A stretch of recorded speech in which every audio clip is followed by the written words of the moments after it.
Alright guys, it's OpTic Lqgend. I hope you're doing well and enjoying your day so far. Shotzzy calling out many of the Challengers players going into the upcoming season. Talk about Legend from the OpTic side getting an offer in the CDL on a starting team next season. Some of the Challengers players might not be so happy with the idea of a player that's never even played Call of Duty on even a respectable Challengers level getting an offer over them. Shotzzy says, look, stop crying and get better. Very well to read your thoughts in a comment. Hit the like button if you enjoy. Subscribe if you're new as always. Just firstly to mention this, because there's this little Black Ops 6 gravity mode. Like there's this zero gravity room on this map. So there was a bit of talk about whether this could have been a way to do uplink, right? Because we thought for some time that uplink was going to be in Black Ops 7. But it turns out that it doesn't seem to be. They could still add it for the real game, but it looks like Treg want to run this game mode Overload as the third game mode for competitive. And I do understand it, right? We talked a fair bit about if you want to bring Uplink back to a game that isn't technically a jetpack game, then how do you do it? Now, the wall bouncing in Black Ops 7 is so aggressive that I think you definitely could make it work, but you'd have to be very careful with the placement of the portals and all this type of stuff. We did discuss whether, you know, like an anti-gravity zone. I still think it's worth playing around with personally, but the idea, I mean, even imagine, look at this map, right? So this circular ball thing that's spinning in the center, imagine that was the uplink portal, and then around it you have like a zero gravity zone. I mean, it would be pretty outrageous, to be honest, but like it would kind of be on brand maybe with the game. I've definitely promoted this idea. Someone would think I'm faded for it. I'd like to see how it would go though. The idea is that you would have like a zone around the portal where you got, you know, reduced gravity like this, and it would mean that you could jump up and dunk, but also you could actually intercept, right? If someone threw a 1-point throw, you would actually be able to use the zero gravity zone to intercept. I don't know, something that probably is never going to be relevant or going to happen. Got to shout out Kremp Ian Porter as well, because yesterday he officially became the champion of the IMSA series. I think he's racing again today, so hopefully that goes well for him, because he had a bit of a stinker of a race yesterday, really. He had a bad time in qualifying. He like managed to damage his car, so he didn't qualify that well.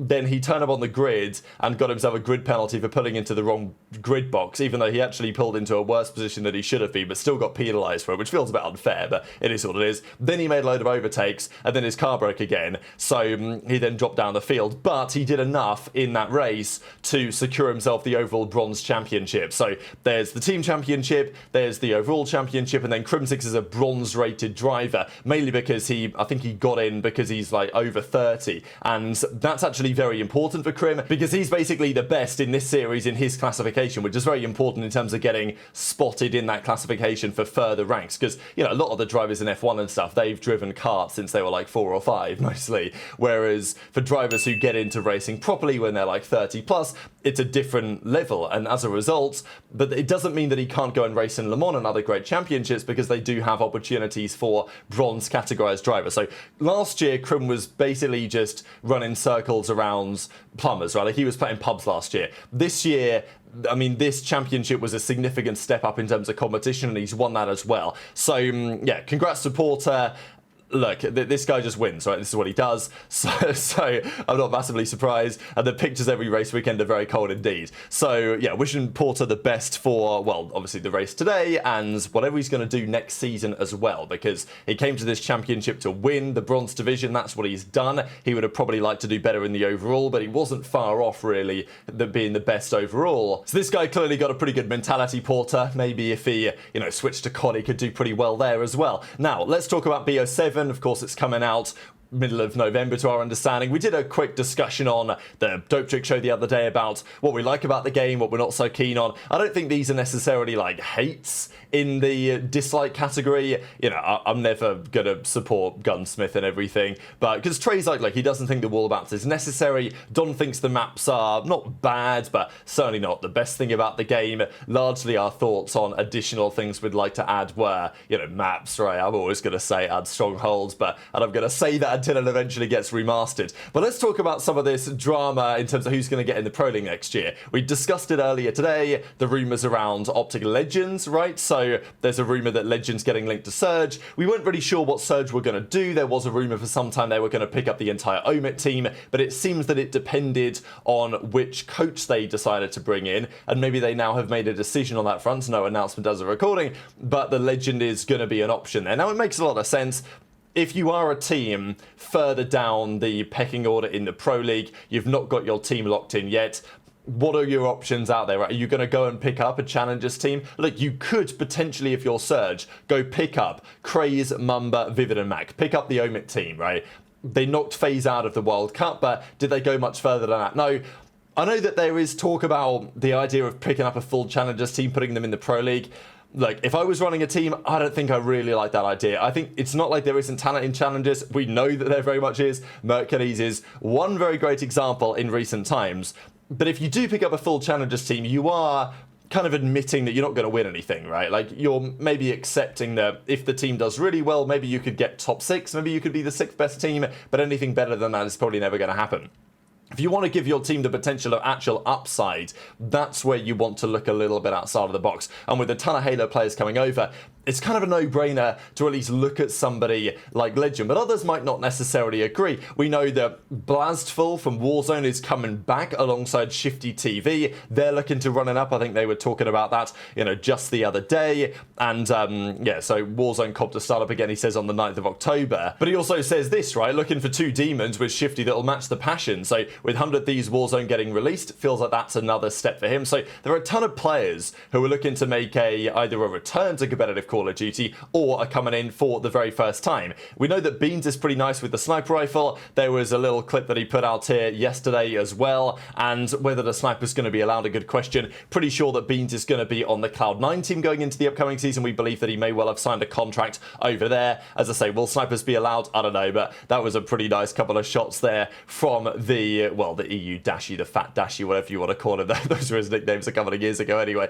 So Mercules got picked up from Challenges. Maybe without him getting noticed, right, by Beans' visa issues, then Mercules would never have been picked up until, like, he would have been picked up eventually, right? But the fact that he got picked up when he did and changed the course of competitive Call of Duty history. But Shotzzy was talking, and the guys were talking about, what about the players in Challenges? If Legend gets picked up straight away, how does it make you feel if you're a player who's been grinding in Challenges for years? You've maybe even won a couple of tournaments down there. You've won a couple of 2Ks. Not like they do 2Ks nowadays, but, you know, you've won some of these online Challenger Cups. You've turned up to maybe Challenges champs. You've got top 3, top 4.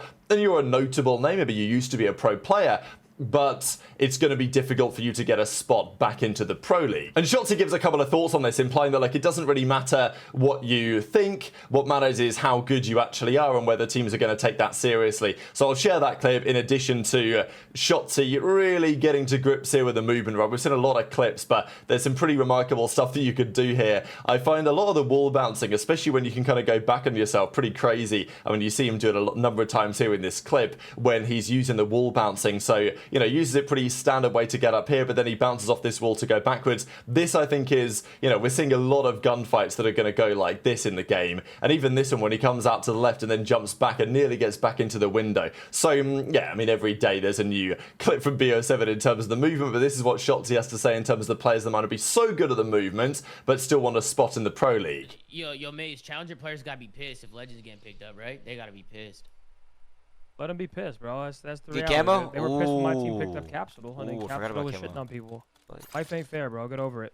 Nah, I don't know why people get tight, bro. I mean, like, I understand, dude, but, like, come on, bro. Like, if you haven't got picked up, you're just fucking shit, dude. It's different. It's different. You're either shit or, like, Halo. You know, you get picked up from Halo. It's different. Like, you proved yourself already in Halo. Well, everyone just has their own path. You know what I'm saying? Like, some takes some's fucking longer than others, and others are just immediate. It's kind of just it is what it is.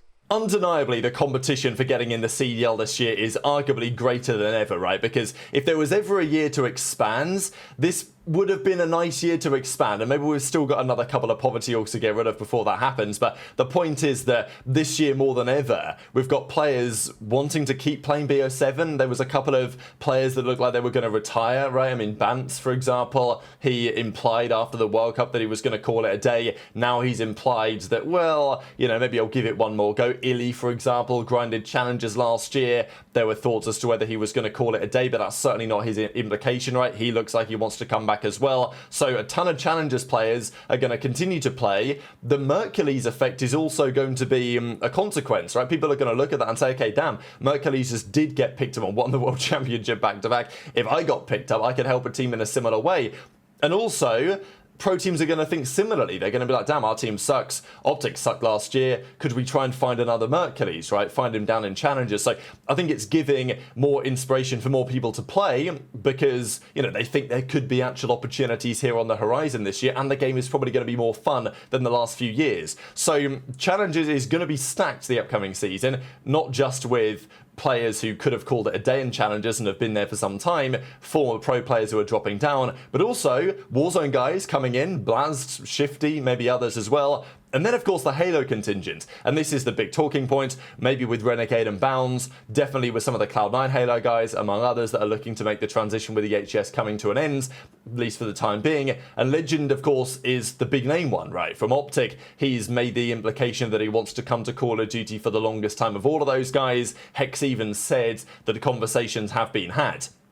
But as Shotzzy says, you know, is this some sort of great injustice against the Challengers players? Because I'm sure, and you know, if I was in their position, I would also feel some type of way about some Halo guy who, yeah, it turns out he's pretty good at Halo, and he has played some COD. I mean, I watched him 1v1 Illy, and he smoked him on Skyline. So, you know, the guy can play COD for sure, but how well will he play Respawn, right? What's his understanding of those game modes? It's obviously going to take him a fair bit of time to learn and to understand, but I don't think you can blame the teams for feeling that a player like Legends has much more upside than some of the other players that, you know, we've maybe seen in challenges before for some time. Maybe we've seen them in the Pro League. They're kind of a known quantity, right? You want to take chances, generally, if you're a team, on a player that's kind of an unknown quantity. And yeah, it might give optimism. The fact that Mercules did so well, it might give optimism to other players in challenges. They could do the same thing. But if those players were in the Pro League before and now they're back down to challenges again, they're not considered in the same way that Mercules might be. It's okay, well, what could this guy do if he was in the league? And, well, we know what he did. For many other players, it's not quite like that. So, look, it might not be fair precisely, but as Shotzzy says, it's like basically just get better, right? Like if you don't get picked up, then that's on you for not being good enough, frankly, or not making the right connections or whatever. So, you know, life isn't always fair. It is what it is. But if I was a pro team, I cannot deny at all that I would also be looking to sign Legend over some of the guys down in challenges. So intrigued to your thoughts on that in the comments below. It's interesting, of course, to see what players kind of will fall into this category because, you know, for example, Afro, we think he's getting picked up by the Cloud9 team for the upcoming season. Afro's had his stints in the Pro League, and some of it went pretty well, some of it didn't so much. People wondered, okay, would he ever really get another opportunity? But I think for a couple of reasons, you know, the game being one of them, I think suiting Afro's style a little bit better. I think some things in his personal life that are now in a better spot than they were before, that maybe gives him a better opportunity to play his best Call of Duty, right? So, you know, a player that we have seen before doesn't mean that they can't still be. I mean, we'll see how well Afro does, right, when the season gets underway, see whether this is true or not. But I don't think it's impossible that players can make a big step, even if they are considered to be something of a known quantity. But like Stanley, for example, right? Like he's been there, he's done it, he's been in the Pro League sometime, was a top player for some time, but over the last couple of years has kind of struggled. Is he going to get easily picked up again? I don't know. It probably depends on the relationships he has with the individuals involved. So very much interested to your thoughts on all of this stuff in the comment section below. There are also still good questions about TJ, for example, because, you know, as a recording, he's not being linked to any teams. We're kind of unsure what that might look like, where he might be able to go. Could it be the Ravens again running it back? Of course, after what happened going into the World Cup, there was a bit of drama. I don't think Slasher was so happy that TJ had left him to go to the Falcons bag. But let's be honest, Slasher would probably have done the same thing if he had the opportunity. So maybe they'll get back together again, but who knows? Very much interested to your thoughts in the comments. Hit the like button if you enjoyed. Subscribe if you're new. Take care. And I'll see you next time.